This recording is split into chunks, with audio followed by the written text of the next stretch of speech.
नमस्कार, मैं doctor Gajendra Gupta BBT government college Chimanpura से बोल रहा हूँ। आज का ये जो वीडियो लेक्चर है बीएससी पार्ट थर्ड के छात्रों के लिए है। इसमें अपन छात्रों बीएससी पार्ट थर्ड के अंदर जो पेपर सेकंड है उसको अपन पढ़ रहे हैं अभी, जिसका यूनिट फर्स्ट चल रहा है अपने।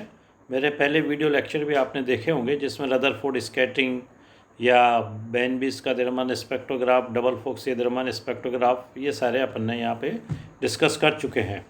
उसी क्रम में अपन आगे चल रहे हैं और अपने को आगे नाभिकीय बंधन ऊर्जा के बारे में डिस्कस करना पड़ेगा। इसलिए वहाँ तक पहुँचने के लिए कुछ अपने को कुछ और बातें, कुछ और मॉडल यहाँ अपन एक डिस्कस करेंगे।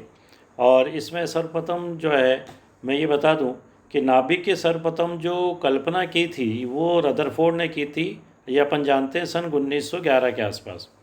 और उसने ये बताया था, रदरफोर्ड ने अपना एक्सपेरिमेंट किया, अपना प्रयोग किया, और वो प्रयोग एक्सपेरिमेंट करने के बाद, जिसको रदरफोर्ड स्कैटरिंग भी कहते हैं अपन, और उसके अंतर्गत उसने लास्ट के अंदर जो निष्कर्ष निकाला, उसने ये कहा कि जो नाभिक का आकार है वो बहुत छोटा होता है, लगभग 10⁻⁻14 मीटर के आसपास उसका आकार होता है उसका, अपन जिसको कह सकते हैं। और इसके बाद ये भी देखा गया कि एक्चुअली में रेडियो एक्टिव विकटन से नाभिक से प्राप्त होने वाले जो कण हैं, जिसमें अपन कह सकते हैं कि अल्फ़ा कण मिलते हैं, बीटा कण मिलते हैं और गामा रेज भी मिलते हैं। ये कोई भी रेडियो एक्टिव क्षय हो रहा है उससे अपने को ये मिलते हैं। ये एक्सपेरिमेंटल प्रूफ हो चुका था।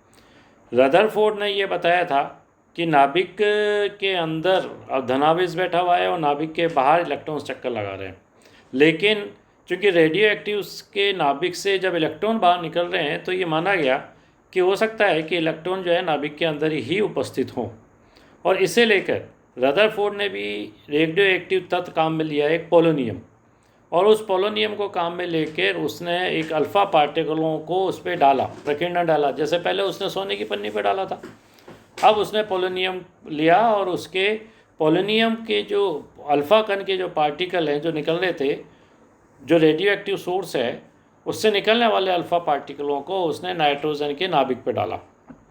नाइट्रोजन के नाभिक पे डालने पर उसको लगा कि उसमें से एक पार्टिकल निकलता है और उसको उसने प्रोटॉन कहा, जिसका कि मास 1.67 इंटू 10⁻27 kg और उसका जो चार्ज होता है 1.6 10⁻⁻19 कूलम।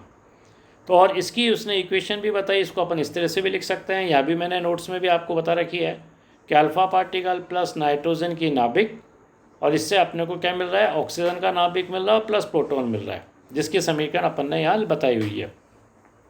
तो एक तो ये उसने देखा।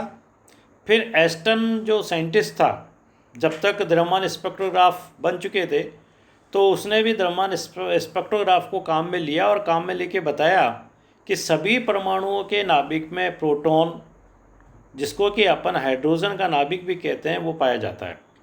और इसको अपन 1p1 या 1h1 के द्वारा बताते हैं, और मास अपने को पता ही है कि 1.67 इंटू 10⁻⁻27 kg के आसपास होता है। अतः इन ऊपर के जितनी बातें डिस्कस की है अपन ने, इससे ऐसा लगा उनको कि प्रोटॉन इलेक्ट्रॉन की एक परिकल्पना की गई कि भाई प्रोटॉन इलेक्ट्रॉन की एक थ्योरी हो सकती है, जिसकी वजह से अपने को नाभिक में से इलेक्ट्रॉन भी मिल रहे हैं और प्रोटॉन भी मिल रहे हैं। तो इस केस में जो कल्पना की गई प्रोटॉन इलेक्ट्रॉन परिकल्पना, उसमें क्या बताया, उसमें ये कहा सबसे पहले साइंटिस्टों ने कि जो परमाणु का नाभिक है उसमें इलेक्ट्रॉन और प्रोटॉन से मिलकर बना है। बात अब ये आ गई कि प्रोटॉन और इलेक्ट्रॉन दोनों से जो है कोई भी परमाणु है उसके नाभिक में प्रोटॉन इलेक्ट्रॉन बैठे हुए हैं या उससे मिलकर वो बना है। हालांकि ये बात अब फेल हो चुकी है ना, ये बात अब फेल हो चुकी है, लेकिन जो बातें पहले हुई है उसके बारे में अपन थोड़ी सी जानकारी ले रहे हैं। और जैसे इसका मतलब ये हुआ कि एक एग्जाम्पल के द्वारा अपन अगर समझना चाहें कि जैसे हीलियम है, हीलियम का कोई नाभिक है, परमाणु है, उसके लिए A=4 और Z=2 कि इसके नाभिक में 4 प्रोटॉन और 2 इलेक्ट्रॉन होने चाहिए, और इस परिकल्पना के अनुसार अपन ये कह सकते हैं। इसी तरह नाइट्रोजन है जिसमें A=14 और Z=7 होता है, इसमें 14 प्रोटॉन और 7 इलेक्ट्रॉन होने चाहिए नाभिक के अंदर, किसकी परिकल्पना के अनुसार, प्रोटॉन इलेक्ट्रॉन परिकल्पना के अनुसार। लेकिन प्रोटॉन इलेक्ट्रॉन परिकल्पना पूरी तरह से फेल हो गई, उसको स्वीकार नहीं किया गया। फेल होने के बहुत से कारण थे, उनमें से उसमें से कुछ कारण मैं आपको यहाँ सामने डिस्कस करना चाहूँगा कि जैसे सबसे मेन कारण नाभिक के जो कोणीय संवेग की वो व्याख्या नहीं कर पाया, कि नाभिक का जो कोणीय संवेग है उसको डिटेल में अच्छी तरह वो नहीं समझा पाए जिन्होंने भी प्रोटॉन इलेक्ट्रॉन की परिकल्पना को बताया था। और दूसरी बात, नाभिक के चुंबकीय आघूर्ण के प्रायोगिक मान से कोई असहमति आ रही थी, मतलब कोई सहमति नहीं हुई। मतलब ये हुआ कि नाभिक का चुंबकीय आघूर्ण निकालें थ्योरेटिकली और नाभिक का चुंबकीय आघूर्ण निकालें प्रैक्टिकली, दोनों अलग लगा रहे थे। तीसरी बात, अनिश्चितता सिद्धांत जो हाइजेनबर्ग ने बताया था उसके अनुसार नाभिक में इलेक्ट्रॉन की उपस्थिति असंभव है, इलेक्ट्रॉन उसमें नहीं मिल सकता। उसको कैसे बताया उसने? उससे अपन ये कह सकते हैं कि नाभिक से जो भी उत्सर्जित इलेक्ट्रॉन की ऊर्जा है उसको अपन E=√c²p² + m² c4 से लिख सकते हैं।